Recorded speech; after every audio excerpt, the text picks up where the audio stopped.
meu nome é Yasmin, eu sou estudante de Administração Pública da GV. Vou falar um pouquinho, contar um pouquinho da minha vivência, né, dentro da GV e um pouquinho fora, trazer algumas pautas que não estão necessariamente dentro da minha vivência ali ou em outros espaços, mas de pessoas que vêm de lugares parecidos com o meu, né. O primeiro deles vou começar pelo classicão, pelo estereótipo até muitas vezes, que é dessa pessoa que vive em aldeia, né, que é o indígena aldeado. Essa pessoa que vive na aldeia, que nasceu ali muitas vezes, que tem contato direto com a cultura, que, enfim, tem práticas muito mais próximas do que outras pessoas de uma forma geral. Então, ela vive aquilo 100% do tempo, né? Não só enquanto uma raça, porque a população indígena também é uma raça, mas como uma comunidade, né? E uma cultura que completamente diferente da que a gente vive dentro da cidade. Esse é o primeiro contexto. O segundo que a gente pode colocar é o indígena em contexto urbano. Então, essa pessoa ela é indígena, mas ela está em contexto, né? Ela está em um contexto diferente do aldeado, geralmente, né? Então, a gente usa esse nome, né? Essa nomenclatura de em contexto urbano, porque geralmente acontece essa migração, né? Então, geralmente essa pessoa sai da aldeia para ir fazer faculdade, e a faculdade geralmente está no centro das cidades, então, sei lá, ela vai morar no centro, então naquele momento ela está em contexto urbano, mas não necessariamente esse indivíduo ele precisa estar no centro das cidades, ele pode estar em qualquer outro lugar que não a aldeia, né? Esse processo todo, muitas pessoas perderam a sua identidade, foram obrigadas, né, a abrir mão da sua identidade para poder sobreviver e foram perdendo esse contato com o seu povo de origem, né? Tipo, de forma proposital. Isso foi muito bem pensado pela Igreja Católica pelos colonizadores. E aí hoje tem essa discussão desse terceiro contexto da população indígena, né? Que é o indígena que está dentro das cidades ou em qualquer outro lugar, né? E descende dessas pessoas que vieram de aldeias, representa isso fisicamente, a sociedade lê esse indivíduo como enquanto um indivíduo indígena, mas, não, se você não tá morando na aldeia, você não é indígena. Tipo, porque é isso, sabe? Acho que dos maiores preconceitos que quem morava na aldeia e sai da aldeia para viver na cidade enfrenta mas como assim você é índio? Você tá usando celular, você tá na cidade, você tem que morar no mato. É isso, né? Tipo, é essa figura bastante estereotipada e, enfim, existe esse debate de uma forma bastante forte que ele vem crescendo bastante, que é esse da declaração. Então, de sujeitos que estão dentro da cidade, que representam isso fisicamente, que são lidos enquanto indígenas, mas que não têm esse contato com o povo de origem. Então, quando essa pessoa ela entende que o meio, que a sociedade enxerga ela dessa forma e que ela também se enxerga dessa forma, inicia então esse processo de resgate. O que é esse processo de resgate, né? É você tentar resgatar mesmo, que o nome, né? Ele já é um nome de bastante resistência, mas o processo muito mais, porque todas essas políticas higienistas que existiram, enfim, todo esse genocídio montado, né? Ele vai para uma direção que busca o extermínio da população indígena, né? Então, esse processo de resgate, de você ir atrás de quem era o seu povo de origem que se perdeu por conta dessa expulsão, né? E desse genocídio absoluto, é um processo de resistência muito forte, né? E eu passei pelo meu processo de resgate, tipo, acho que começou isso há 1 ano e meio, 1 ano e 7 meses, por aí. Tipo, a minha vida inteira, as pessoas sempre falaram isso pra mim, né? Aquela indiazinha, não sei o quê, nananã. Tipo, sempre me colocando dentro dessa figura e tal. Mas isso veio muito forte pra mim quando eu entrei na GV mesmo. As pessoas ali dentro, antes mesmo de eu saber, de eu falar o que eu era, qual era a minha identidade, as pessoas já sabiam disso, antes de eu falar. Tipo, a Yas é indígena. Tipo, Pocahontas, igual muita gente me chama de Pocahontas dentro da GV, né? Então, é isso, sabe? Antes de eu pensar na minha identidade, as pessoas já sabiam isso por mim. E acho que isso é uma leitura social, né?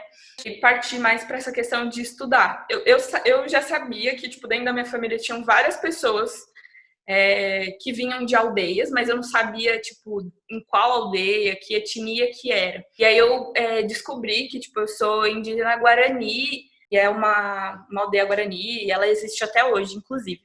E aí agora eu tô nesse processo de entrar em contato com o povo e você estabelecer essa relação de proximidade, né? Então, é algo muito rico, é algo muito forte mesmo. Algo que a gente vem discutindo muito, que eu acho uma pauta, assim, gritante, é sobre esse binarismo étnico que é completamente genocida, né? Porque, tipo, é isso. A gente tem duas possibilidades. Ou eu sou branco ou eu sou negro. Essas são nossas possibilidades.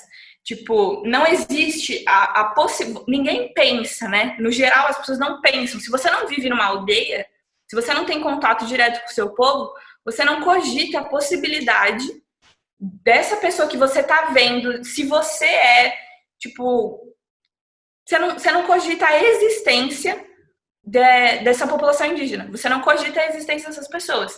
Então, tipo, esse binarismo étnico, ele é pouco representativo, sabe?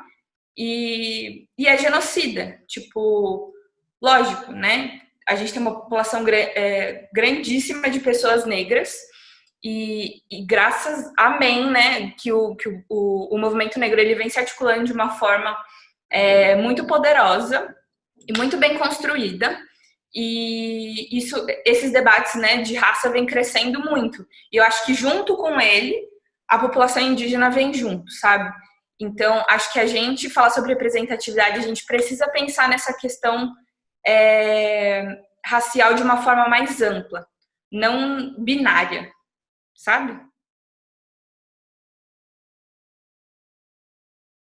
Esses contextos, eles também acabam dizendo sobre alguns privilégios. Por exemplo, uma pessoa que não vive na aldeia, como eu, não passa a noite com medo do garimpo chegar na casa dela e, tipo, matar todas as pessoas que estão ali da família dela. Entendeu? Então, tipo, eu tenho um privilégio em relação aos povos aldeados. Só que os povos aldeados, eles, como eles vivem ali naquele espaço, dentro de uma outra sociedade, eles também não passam pelo processo que eu tenho, por exemplo, de entrar em lugares dentro da cidade, em shopping, farmácia e ser seguida. Ou das pessoas ficarem me confundindo com funcionário dentro da GV. Tipo, eles não vão passar por isso, porque eles não perpassam por esses espaços. A realidade deles é completamente diferente. Então, quando a gente fala de três contextos diferentes, três localidades diferentes, cada localidade vai dizer sobre uma realidade completamente diferente. E algumas com mais privilégios, outras com menos. Então, é bem amplo, né? Pensar em tudo isso. Mas, assim, de forma mais urgente, eu acho que o que precisa ser pensado em relação à população indígena é essa questão da demarcação de terras. Eu acho que isso é algo que também é discutido. Tipo, a gente não consegue avançar em relação a outras pautas dentro da comunidade, o movimento ele não consegue crescer, porque o nosso problema de base é a demarcação de terra. Se a gente não consegue resolver o problema da nossa base, que são as pessoas que estão morrendo todos os dias pelo garimpo, como que a gente vai pensar, por exemplo, no meu caso? Eu não estou sendo morta, eu sou agredida, violentada de alguma forma, mas de uma forma sutil, né? Então, a gente precisa pensar primeiro nessas pessoas que estão na base. E acho que a demarcação de terra ela vem muito urgente e necessária para a gente poder pensar outras questões que também são extremamente importantes dentro desse universo. Porque acho que essa é a ideia, né? Isso é algo que a gente está construindo nessa conversa. Tipo, de entender que a coisa ela vai muito além. que a coisa ela é muito mais complexa. Tipo, não se trata de pessoas que estão vivendo no mato, né? Tipo, a coisa ela é bem mais estrutural, ela vem de muito tempo, enfim. Eu acho que é ver a complexidade disso e entender também que é necessário e que essas pessoas elas estão passando por diversas situações aí que não deveriam. Na teoria eu tenho esse direito, mas na prática como ele funciona? Que é o caso, por exemplo, da FUNAI, que funciona de formas bastante problemáticas também. Tipo, por exemplo, agora nessa época de coronavírus e tal, a FUNAI recebeu bilhões de reais para pensar aí na proteção, na prevenção do vírus em relação aos povos indígenas, e esse dinheiro ele foi desviado, sabe? Então, enfim, a gente recebe isso, tipo, é dado de uma forma, né? Foi algo conquistado, a FUNAI, a Fundação Nacional do Índio, e que é para pensar nessas pessoas, e não sei o quê. Mas esse dinheiro está chegando para essas pessoas, né? A gente tem a FUNAI, mas quem que está ali na estrutura da FUNAI? São pessoas brancas. São pessoas brancas que estão dentro de uma estrutura capitalista. Será que essa pessoa vai entender de que forma ela precisa trabalhar, sabe? Então, eu vejo muito dessa forma. Tipo, a gente conseguiu conquistar algumas coisas, mas ainda assim, tipo, tudo é muito problemático. É, é isso, é um pouco dessa lógica do dar e não receber, e enfim. Acho que ainda tem muitas pessoas falando por nós, sabe? E eu acho que assim, as pessoas precisam ir atrás de informação. Eu acho que isso é o principal, sabe? Eu acho que pessoas brancas, pessoas que não. Inclusive pessoas negras, que às vezes desconhecem a pauta e, enfim, né? Eu acho que a forma como a gente pode se ajudar é estudando, sabe? Tem tanta gente criando conteúdo, falando sobre isso. Tipo, não é tão difícil. Você não precisa abrir Hoje em dia, a gente não precisa abrir artigos científicos ou ir numa biblioteca e pegar um livro e ler um livro gigantesco para entender sobre isso.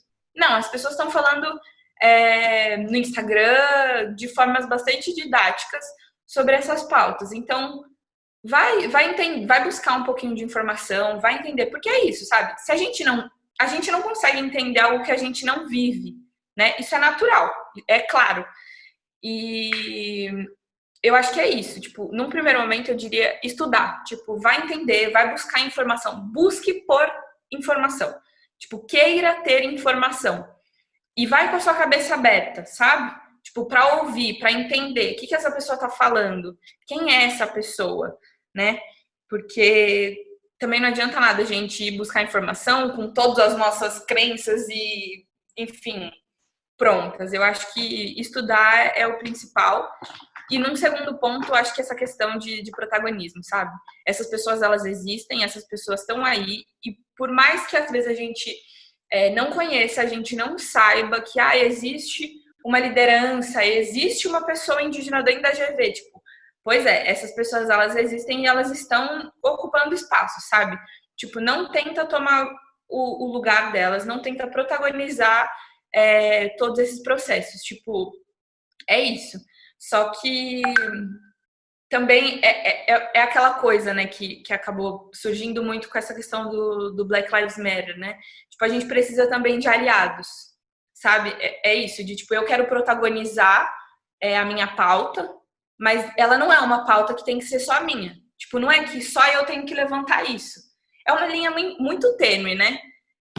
Mas a gente tem que buscar construir isso de uma forma cada vez mais forte, né? Estabelecer esses laços de uma forma cada vez mais forte.